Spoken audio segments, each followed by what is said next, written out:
Howdy there, folks. Glenn with the almost world-famous Cactus Atlas, and get ready to buckle up for another ride-along road trip adventure. Today I'm going to be driving you from Mammoth Lakes, California on the eastern Sierra Nevada mountains in California, all the way right outside of Las Vegas, Nevada. Woo, we got a long drive to go today, so I'll explain on the way what's going on.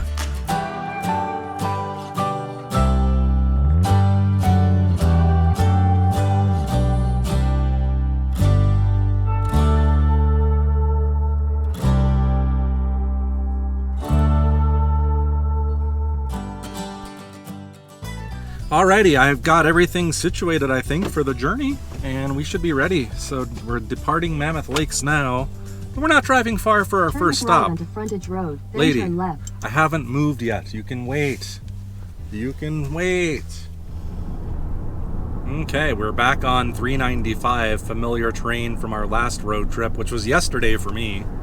I know you guys are seeing these things spaced out over the week, so it's probably a couple weeks later for you. But for me, in reality, it's just the next day, and we're heading south towards home, Phoenix. I'm about 9.5 hours away from Phoenix from this point. Okay, so the turn for Convict Lake is right up here. In a half mile, turn right onto Convict Lake Road. They have fishing, camping, boating. Probably would be an ideal place to kayak, actually, if I had time. I really, like I said, I want to just spend a week up here sometime and really dig into all of the areas off of 395. Right Convict Lake Road. But Convict Lake is a place that I've wanted to see for a while for two reasons, I guess, or maybe three. So I think there's a lake kind of in the basin there around these giant mountains, and I just plan on kind of getting out, walking around, getting some good views. And also, one of the reasons why this place is of interest to me is I always want to camp here. This is one of the top places I check first, and it's always booked up. And I was kind of surmising yesterday how much you want to bet if I went there that half of the sites are vacant, even though they're booked on recreation.gov. Such a frustration that is becoming for me. Wow. Just wow. Look at how grand that mountain is. I'm sure it has a name. I'm sure all of them do. And one day I will know them all. But until then, I'm just gonna say, wow. Wow. If you ever wanted to see the eastern Sierra up close and personal, I think this Convict Lake exit, even more than the places that I visited in Mammoth Lakes, this towers over you. This is huge. Huge, huge, huge. Makes you feel really small. And if it's approaching the top of the GoPro screen, then you know it's a big item. So across the ways over there seem to be a popular place, and I've seen others come here, and when they film, they seem to be facing this backdrop. So I bet you that's an optimal photo spot to get all of this in the background with the lake in the foreground. We're kind of making our way parallel to the shore. And I'm still looking for that magic moment. It's quite a small lake, actually. Smaller than I thought, but probably on par with the size of most of the little alpine lakes you find up in this region and at Mammoth Lakes. What this has going for it, though, is that in the background. Oh my gosh, it's taking my breath away, it really is. I see a sign down here, so maybe there's better lake access here, but that's a surprise. I thought there'd be a lot easier access, and I thought it would be like kind of like at Mammoth Lakes, pull up and you've got just walk the shore, but now the shore is not that accessible, although I found a little spot down here that does appear accessible. Not ADA accessible, just easy to get to.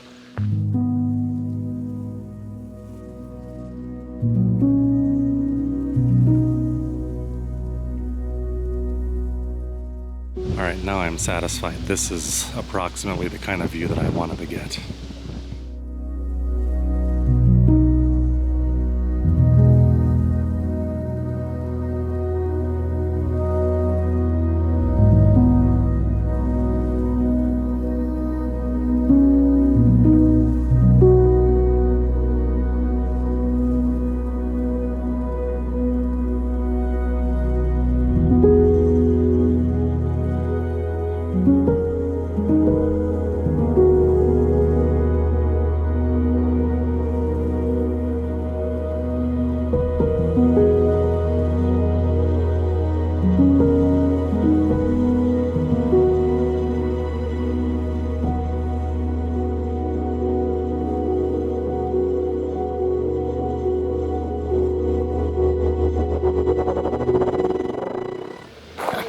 People are pointing out a bald eagle.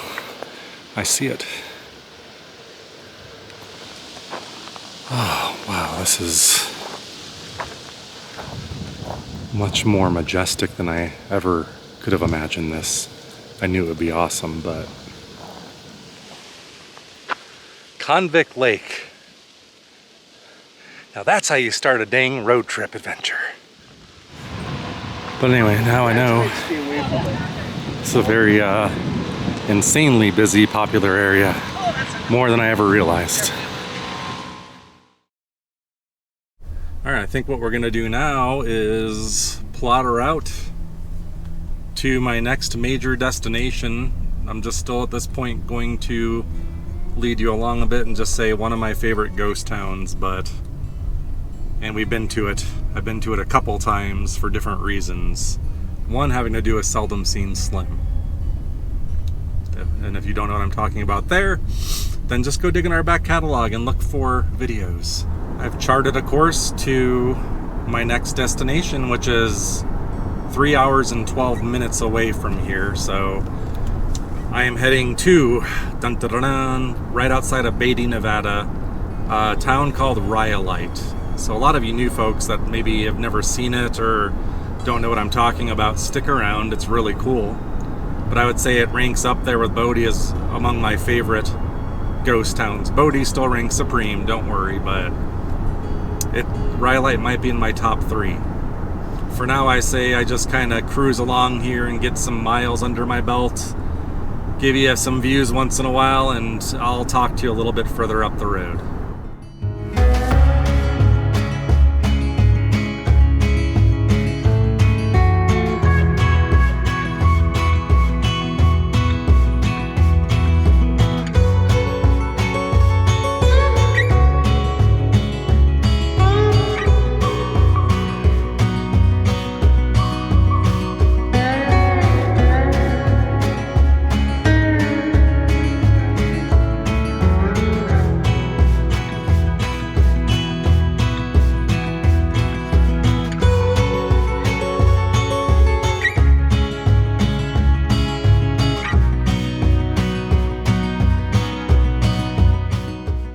As I was driving, I was like, oh darn, like the views out my window are to die for, and I didn't have any way to film it. And then I saw a vista point off the highway.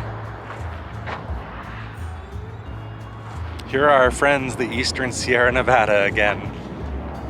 Basically 395 travels alongside of them for a long stretch in this very scenic route. And every once in a while there's a pullout like this. And I've never stopped to really enjoy them before. And boy, am I regretting not having done it before. I mean, today's not the best conditions right now. It's midday, so it's very washed out. I'm doing the best I can, and there's some atmospheric haze. When you look down in the valley there, I don't know if it's dust, if it's humidity, if it's smoke from fires, or all of that. Who knows? There are fire-prone areas around here. According to the sign there, that really pointy one is Mount Tom, T-O-M. One thing that really helps, in my opinion, is like you see the valley below and how tiny it looks in little farms, and that gives scale. And you got the road, probably 395 or something, wrapping around. I know we're coming up on Bishop soon, and that really gives the scale, though, to the mountains when you really understand how tiny some of those little things are. Back on 395 we go, but that was a wonderful vista. I just wish it was a better time of day, like sunrise might be good, because I think that's facing east. But it's just happens to be right smack dab in the middle of the day, the way this itinerary is working out. Oh, I'm just remarking how I really need to mount a GoPro on the other window facing out to add a new dimension to this footage so we can look out the window on either side when needed, because a drive like this, everything's on the right, but I can't even really enjoy it, to be honest, because I'm driving and you really have to look to the right. The highway follows parallel with it. I'm a little bummed because it looks like I'm making a left turn coming up on California 168 East.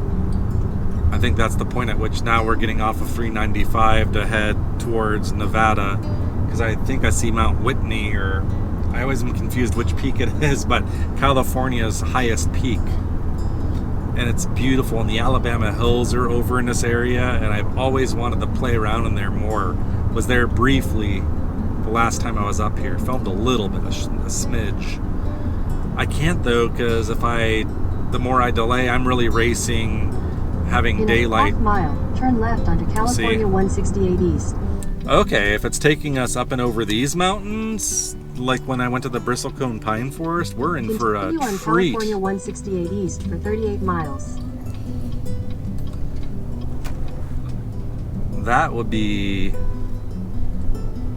wild, actually, because I think there's a 14er over here, 14,000 foot peak, which I'm not going to the top, but I actually watched somebody's video, and it's actually probably, if I were ever to work up to doing that, it's actually I would say a more accessible peak to do. All right, now the hard thing's gonna be if I'm driving by Bristlecone Pine and I can't stop there, oh, that's a killer, but I can't. For me, the exciting thing is last time I came up here, I went to Bristlecone, and then I turned around and went back. And this time, we get to keep going, so I don't know what's past Bristlecone or what that part of the drive is between that and the route that we pick back up to go south in Nevada. I can't recall the route number. The one that lets out south of Goldfield, like that stretch will be a new stretch of road. So I always love when my adventures take me through places unknown.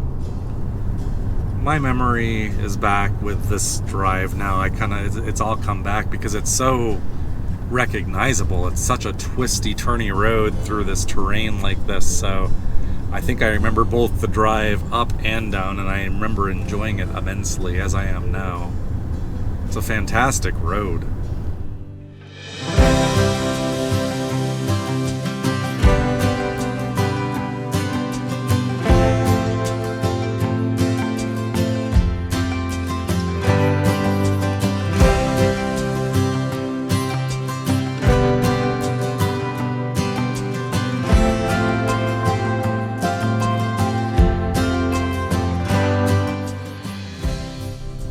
I like the way this road trip episode is going today. It's just a better day than some, and it just works out. And I didn't really plan this, but it's like we start off in Mammoth Lakes and Convict Lake, and then we get this really beautiful scenic drive, and then what's to come after this, I know, and it all just kind of pairs nicely in my mind.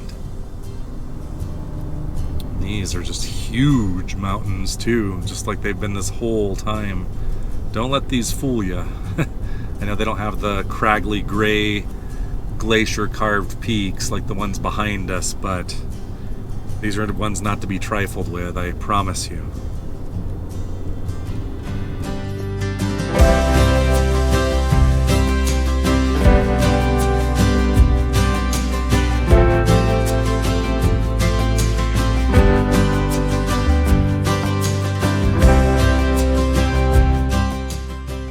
Look at there, down there. It's very clear over this way too. You can see very well. I'm surprised there's no pullouts here to get some pictures or something. Oh my God.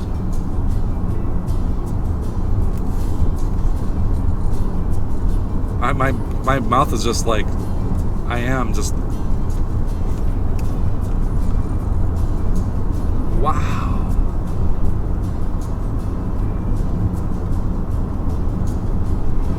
Take Me Home Country Road. Look at this. This is insane. These mountains are huge. We thought we were done, but we ain't. Whoa, look at the road stretching on and on and on below us. I don't know what to say. What a treat.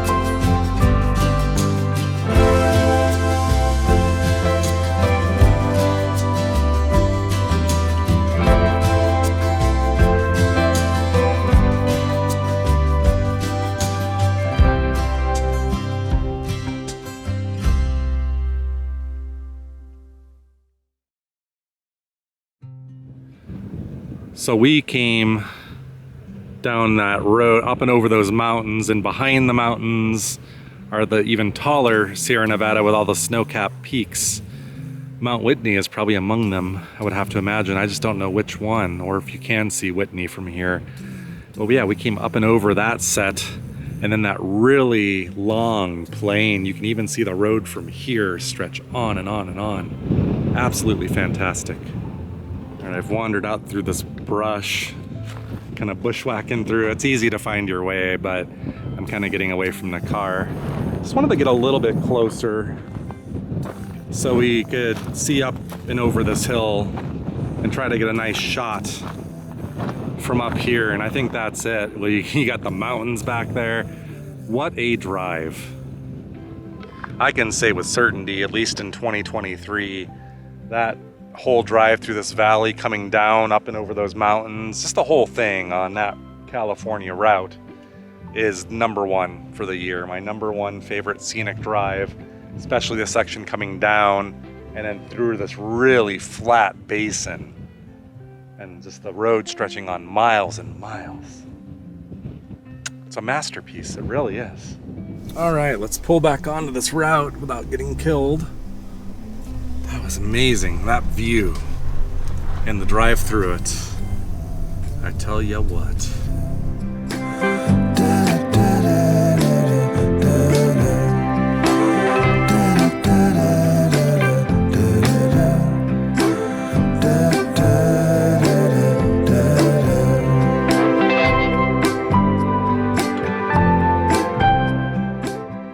Wonderful way to transition between like the foothills, like seeing the big peaks of the Sierra with the snow on them in the background, and like the, you know, each one's kind of like stair-stepping down, it feels like, and to just see them layered from that view we had back there. And here's another view coming onto a very lush green like farm valley down below. Maybe it's Stardew Valley. Well, I'm sitting here saying, oh, we keep going up and over mountains and they maybe are getting smaller and smaller. Maybe I'm wrong, because the set in front of us is gigantic too. And I'm lost. I don't know what anything is. What, you know, are these still the Sierra Nevada? What are these? Are they part of that? Are the Sierra Nevada solely where the granite, like gray peaks are? Our ancient bristlecone pine part of the Sierra Nevada? I'm a little ignorant. We're in Mono County again too, which we crossed into yesterday way up north by Mono Lake and Tioga Pass. Maybe about a half mile back now, we crossed into Nevada. So we left California, where we probably spent most of our trip, actually. I would say we started in Nevada for a couple days, then mostly California, and now back in Nevada. Making really good time, I think, also for the plan. So I couldn't be more pleased so far with everything. And look, you see them? It's Joshua trees. The first that I've noticed anyway. I'm pretty sure the first that I've seen, and you know what that means? It's signs of the Mojave Desert. It means we're getting closer and closer to home day by day.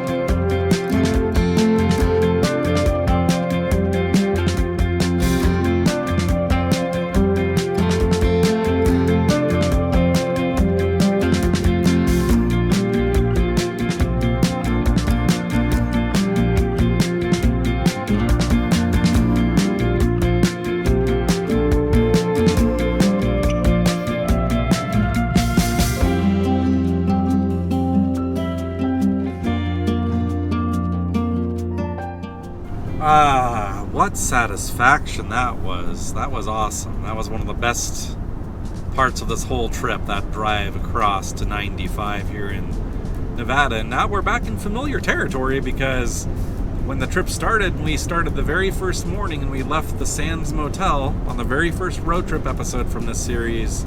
That morning we were driving the opposite way that I am now, heading this way, and the International Car Forest in Goldfield is not that far up the road actually. It's pretty close to here. But it's all in our rear view mirror now.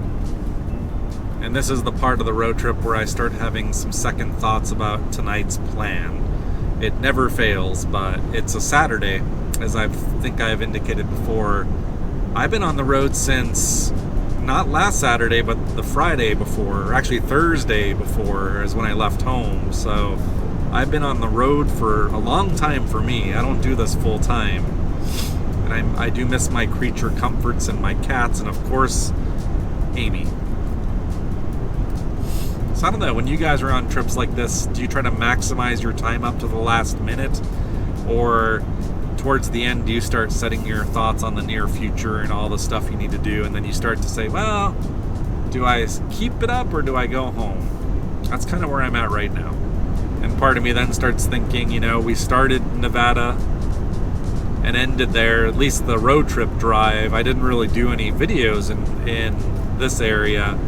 So I'm almost wondering, is this the official end of the series when I get to a point that I feel like we're back to where we started? It won't be the Sands. Maybe it's Rhyolite. So I guess with that said, to Rhyolite we go.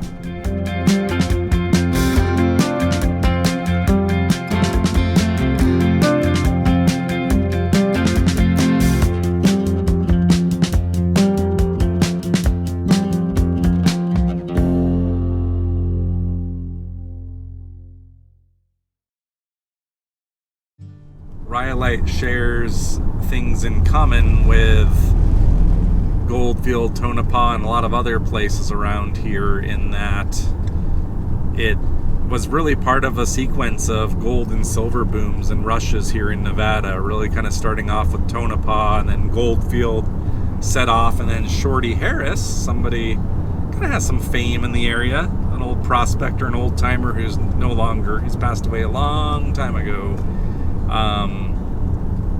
found gold up here.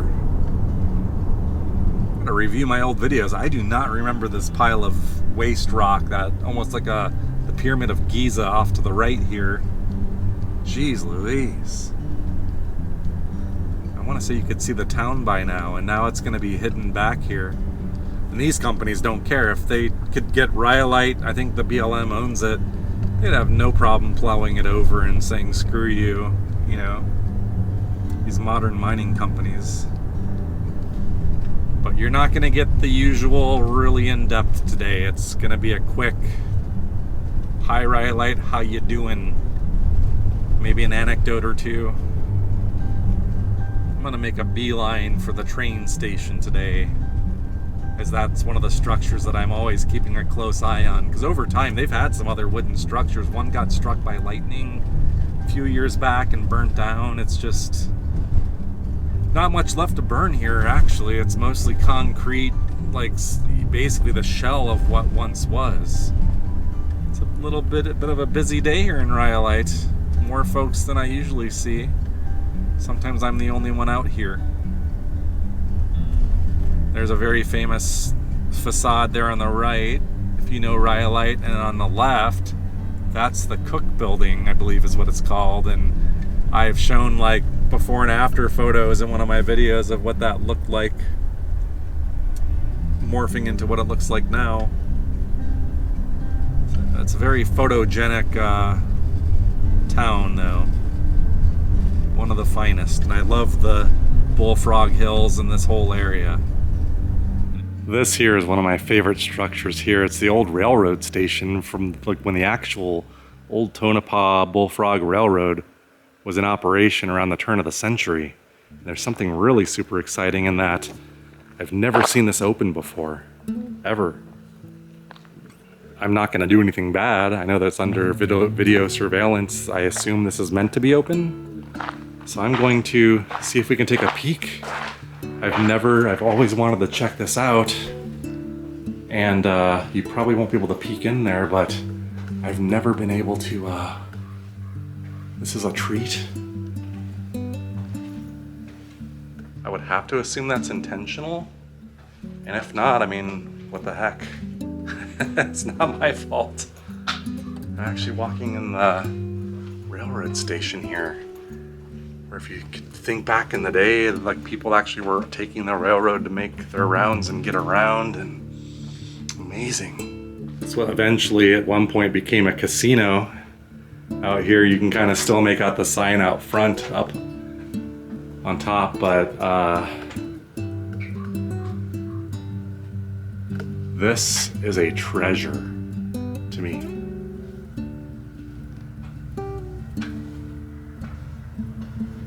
I've only ever stood on the other side of the fence to photograph this. I always am able to poke my camera through, but I mean, this is a very unique view that we're getting here. Wonder why the fence is open. And look at the, you know, the old wooden shingles up there, and that roof is kind of caving in a little bit. There's actually glass still on the window too. I never noticed that before. Wowzers, this is amazing. This has made my day. Looks like there's another window. I bet you people climb up in there. I bet you $100 someone has gone in and done their little urbex exploration, but I'm not going to, because I'm still questioning if I should even be in here. There's like bees over here too. It's very loud. Look at all this ornate gutter work here. And up there you can kind of make out the letters that used to be there: Rhyolite Ghost Casino.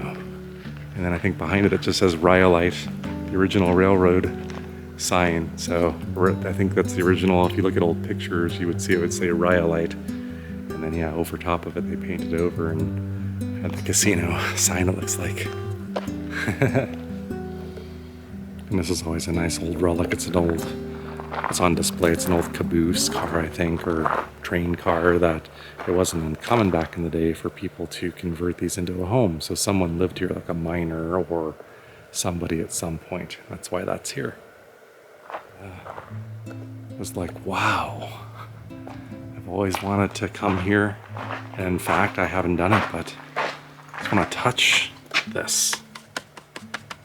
Yeah, because this right here, right in front where the tracks were, just, if you can go back over 100 years ago, just the way people dressed, the way they talked, what was important to them at the time, just so much different than today. And it all happened right here. I usually have better luck with my other camera up against glass like that, so that's the only opening into this whole thing, and I've always really wanted a better view, so this camera didn't do it. Let me try the other one really quick and see what we see.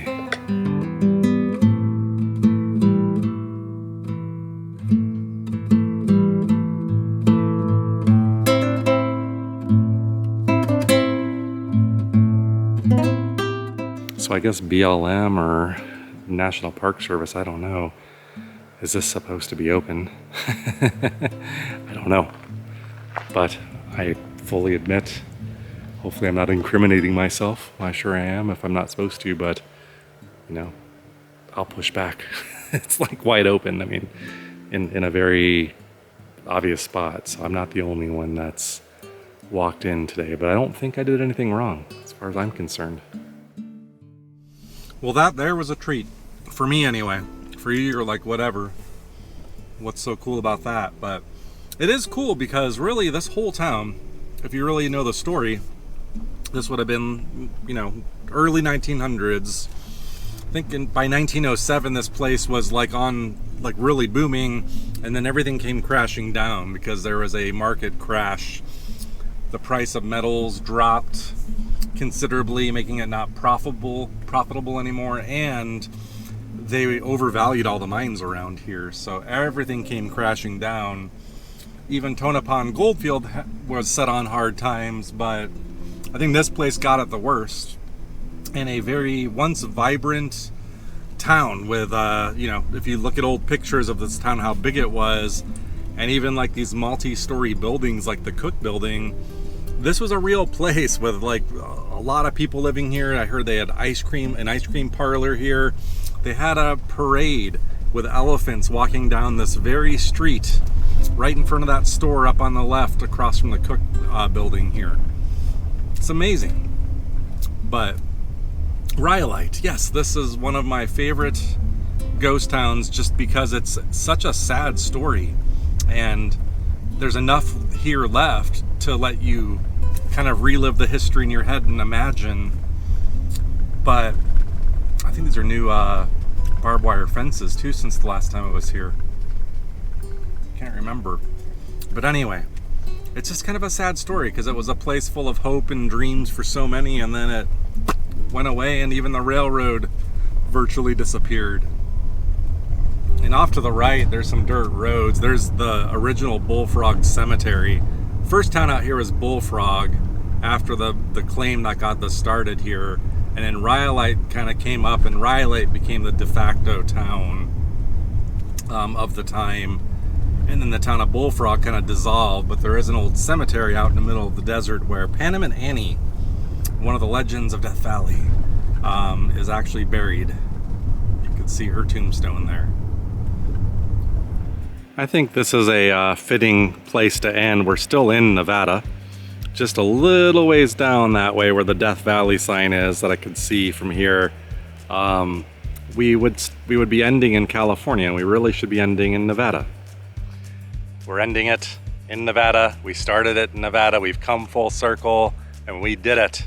Another epic road trip series concluded. Our Northern California adventure has come to an end. I had one of the best road trips I've had, though. I enjoyed it. I hope you did too. And you know, we'll be back with more. So hang tight and look for another video next week. And until then, bye.